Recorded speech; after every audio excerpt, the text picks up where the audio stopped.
Thor Love and Thunder, released in 2022. If you end up enjoying this video and want to see more from us, then make sure to click that subscribe button and click the bell to know anytime we upload a new video. Although some mixed reviews surrounding the fourth Thor film released a few months ago, it still proved to be another huge commercial success for the Marvel Cinematic Universe. Out of the 29 movies in the MCU, Thor Love and Thunder ranks 16th in lifetime gross worldwide, racking in $747 million, while also ranking 13th in lifetime gross domestically, having made $337 million in the United States and Canada. We personally really enjoyed Thor 4 and think it did a great job of reinventing some previously established characters while telling a heartwarming and fun story. But if you want to hear more of our thoughts on this movie, as well as the character of Thor as a whole, then click the third link in the description for our old Thor versus new Thor video. And before you continue on with our recap of the film, make sure you watch the actual movie first, which will also be linked in the description. The movie opens on an unknown alien planet where we see the last of its people, Gorr and his daughter Love. With his daughter on the brink of death from starvation, he prays to his god Rapu for help, but his prayers fall on deaf ears and she passes in his arms. After burying her body beneath the sand, he begins to hear a voice calling out to him in the distance. So he follows it and discovers an oasis filled with fresh fruits that he promptly begins scoffing down before being met by Rapu, who's revealed to have just killed the latest wielder of the Necrosword, an ancient weapon that corrupts its wielder and absorbs their life force, whilst giving them the ability to slay gods. Gorr believes he's been brought before Rapu so he can fulfill the promise of an eternal reward, but Rapu instead mocks and laughs at him, revealing there never was one. A betrayed Gorr then renounces his god, prompting Rapu to begin strangling him to death, until suddenly the Necrosword calls to and curses Gorr, allowing him to stab Rapu in the neck. With this newfound power, he vows that all gods will die before landing a final and fatal strike. We're then taken to the planet Indigar, as Korg begins telling its people about the legend of Thor Odin's son, in which he basically explains our entire everything you need to know before watching Thor Love and Thunder video. Though he does also explain what adventures he and the Guardians of the Galaxy have gone on since leaving Earth following their victory alongside the Avengers against Thanos, as well as how he managed to get himself back into shape. He does still feel deep sorrow and pain, having lost basically all of his closest friends and family, but nonetheless he's continued fighting, and now looks to protect Indigar alongside the Guardians from some bird-like creatures who had arrived to take claim to the Indigarian sacred temple since it's no longer under the protection of their gods, as they've been killed in the time between Gorr's vow and the current battle. So Thor very flamboyantly, single-handedly takes out the invaders, although he ends up destroying the temple anyway en route to victory, resulting in King Khan gifting him 2 very loud goats.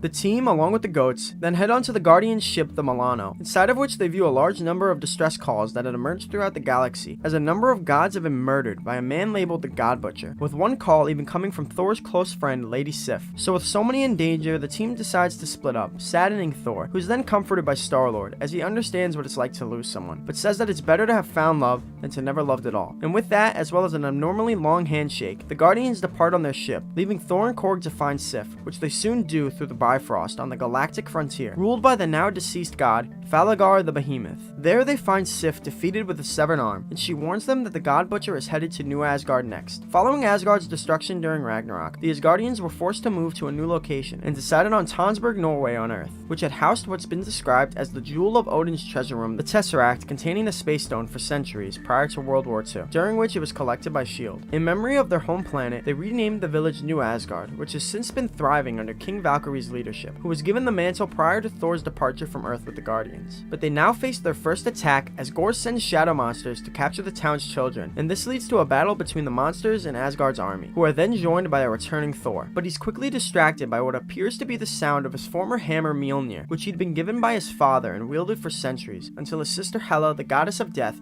destroyed it with her bare hands. He's since created a new weapon, Stormbreaker, but still can't help but be fixated on Mjolnir's return, so he summons it towards him, but to his surprise, it springs back into the hands of Jane Foster. Thor met Jane over a decade ago after being banished from Asgard by his father, which led to the two falling in love and being romantically involved for about 4 years, but they soon grew distant from one another as he spent more time on duty as a superhero and she continued becoming a more accomplished astrophysicist, and this ultimately led to the two breaking up. It appeared they'd never see each other again until recently when Jane was diagnosed with stage 4 cancer, and although she began undergoing treatment, her likelihood of recovery was low, but she soon gained new hope after feeling Mjolnir calling for her, so she traveled to New Asgard where the dismembered Mjolnir is now a tourist attraction. During their time together, Thor, as Jane was sleeping one night, had Mjolnir promise to always take care of her, which unknowingly left an enchantment, and so now Mjolnir fulfills that promise and reforms to give Jane the power of the mighty Thor. But before Thor can try to understand any of this, Gorr arrives and the two engage in a short brawl until Thor overpowers him and he retreats with captured children. As they begin their search for the kids, the two Thors take time to catch up after about 9 years apart, although Jane perceives it as closer to 4 years, likely due due to her being blipped for 5 years by Thanos. But Thor's soon contacted by one of the captured children named Axel, who happens to be the son of Asgard's former powerful gatekeeper Heimdall, who was also a close friend of Thor's before being killed by Thanos. His powers were passed down to his son though, hence why he's able to bring a vision ghost of Thor inside the mouth of the Shadow Monster where the kids are currently trapped. Upon realizing they're headed to the Shadow Realm where Gorr will be at the peak of his powers, Thor, Korg, Valkyrie, and Jane plan on traveling to Omnipotent City, home to the most respected and famous gods overseen by the Olympian king of gods Zeus, in hopes of gaining their help in the battle. Before they begin their journey though, we see that although Mjolnir appeared beneficial to her health, the power is actually causing her to grow weaker, with her dropping the hammer to reveal she's sicker than before. This prompts a flashback to when she was a young girl, as her mother was also dying of cancer, but her mother's words encourage her to continue fighting, and she picks the hammer back up. So the four make their way to Omnipotent City on a ship led by Stormbreaker and the Screaming Goats, and once there, they disguise themselves as emotion gods in order to join the Council of the Godheads meeting, during which they pass by several gods, including the likes of Bao, the god of dumplings, and the god of Korg's race, the Kronins, Nini of the Nani.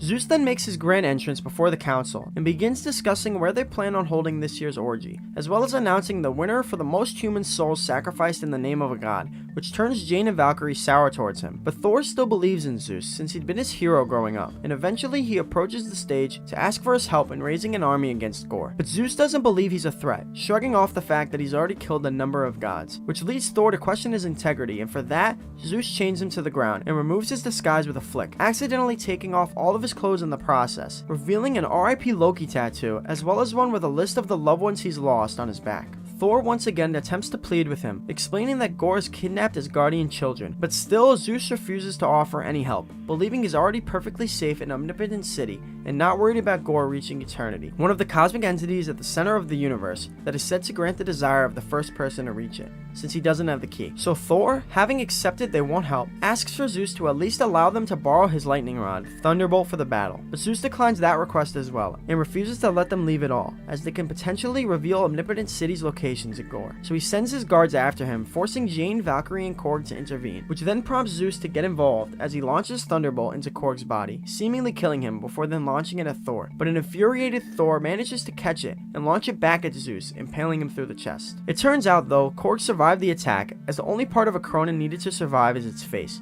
So Thor grabs him and leaves with Jane and Valkyrie, the latter of whom steals Zeus's Thunderbolt, and return on their journey to the Shadow Realm, although slightly worried that the entire god community will be hunting them down for the rest of their lives. During their trip, as he and Jane are looking out at space dolphins, Thor becomes overwhelmed by his feelings, and finally confesses that he's still in love with her. But in response, Jane reveals that she has cancer. The heartbreaking news doesn't stop Thor from pushing for love though, as he no longer wants to allow his fear of losing love to stop him from experiencing it at all. So the two share a kiss and promise to spend whatever time she has left together. They then finally enter the Shadow Realm, but are confused as to why the children don't appear to be there, until upon further inspection, Jane realizes it to be a trap after discovering writings that reveal the Bifrost and in turn Stormbreaker are the key to eternity. So she launches the weapon into the stars as Gorr emerges from and traps them within the shadows. He tries to force Thor to call the axe, but he won't relent, so Gorr uses his love for Jane against him and begins choking her to death, which works in getting Thor to call Stormbreaker. The three then engage in a battle against Gorr and his shadow monsters, but as the battle wears on, Jane begins to wear down, and with her weakened and Thor distracted with the shadow monsters, Valkyrie ends up getting stabbed through the abdomen by Gorr. So they attempt to exit through the Bifrost, but just as they begin traveling through it, Gorr is able to grab hold of Stormbreaker and pry it from Thor's hands. Upon arriving back on New Asgard, Jane falls unconscious, so Thor takes her along with Valkyrie to the hospital, where he's informed that Mjolnir is draining Jane's life force every time she uses it, making her unable to fight off the cancer. So he tells her to stay here and rest while he goes to save the children on his own, believing that if there's any chance for her to live, she has to take it, as it could be their last chance to be together. And although she wants to continue fighting, she agrees to stay behind. Valkyrie is also unable to join him in the battle, so she gives him Zeus's Thunderbolt, which he then uses to instantaneously travel to the center of the universe, where Gorr's already begun using Stormbreaker to open Eternity's gate. Also there are the Asgardian children, who Thor quickly saves from captivity and gathers together, realizing he could help them help him in battling the shadow monsters. So he has them each grab whatever weapon they can find and uses Zeus's Thunderbolt to grant them, for a limited time only, the power of Thor. The children then engage in a battle with the shadow monsters as Thor battles Gorr, and although the kids are succeeding on their side of the brawl, Gorr continues to get the better of Thor and is on the verge of killing him before being knocked away by Mjolnir, launched by a returning Jane, who had sensed her lover's distress so decided to wield Mjolnir one more time. And together, the two are able to overpower Gorr and destroy the Necrosword, ridding him of his powers, while also recovering Stormbreaker, which Thor then tosses to Axel so he and the kids can return home. But it appears too late, as Gorr had already managed to open Eternity's gate and has begun making his way towards the entity, ready to make his wish. Thor pleads for him to stop,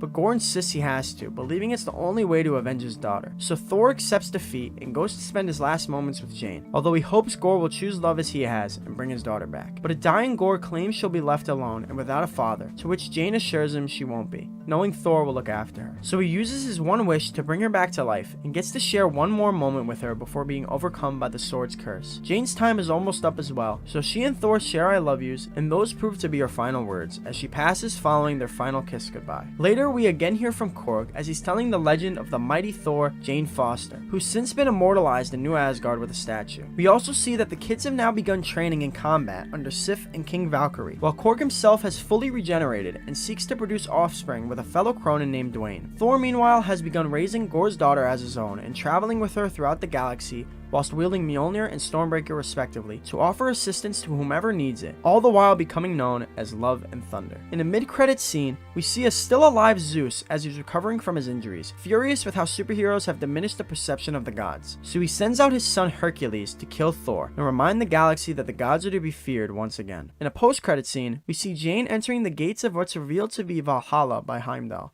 who welcomes her to the afterlife. And that was our full recap and explanation of Thor Love and Thunder. If you enjoyed the video, make sure to leave a like and subscribe to the channel. And if you want to see more videos like this,